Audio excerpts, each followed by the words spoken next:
Pointe-Noire a célébré le 66e anniversaire de la proclamation de la République du Congo ce 28 novembre 2024. Cette célébration a eu lieu dans la Maison de la République sous l'autorité du préfet du département de Pointe-Noire, Alexandre Honoré Mpaka, et devant les autorités politiques, administratives et militaires et les corps constitués diplomatiques. Dans cette salle, tous les regards étaient braqués sur les écrans pour suivre le président de la République sur son message sur l'état de la nation devant le Parlement réuni en congrès. D'après la Constitution du 25 octobre 2015, où le chef de l'État est invité à faire le bilan de cette année, il a ainsi donc martelé sur la jeunesse. C'est de considérer 2024 comme le point de départ de cette loi de résolution sur la prise en main accélérée des préoccupations de la jeunesse.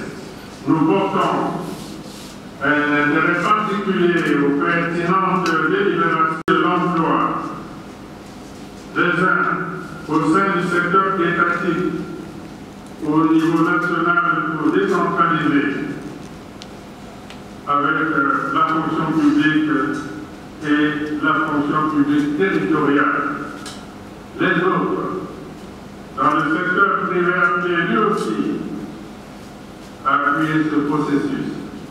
Ce message du président de la République a touché tous les secteurs de la société et pour se rendre compte des défis à venir, les autorités de la ville de Pointe-Noire ont pris acte de ce message. Le secrétaire général de la préfecture de Pointe-Noire, Jean-Pascal Koumba, est revenu sur ce message. La proclamation de la République du Congo s'est déroulée ici, en cette date, à Pointe-Noire.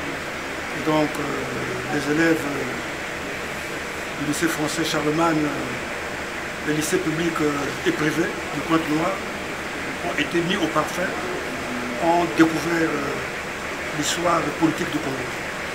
Et ensuite, aujourd'hui, nous étions tous conviés, les corps constitués départementaux, pour suivre en direct du palais des congrès le message du chef de l'État.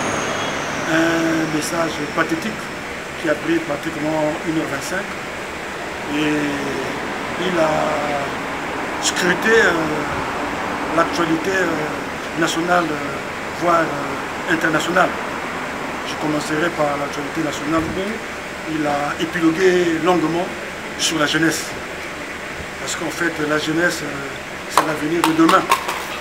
Il a aussi parlé des zones économiques spéciales. Il a parlé de l'agriculture, il a parlé du foncier, il a parlé de la préservation de la nature. Notons que cette journée a permis aussi aux autorités compétentes de circonscrire les différents défis qui les attendent.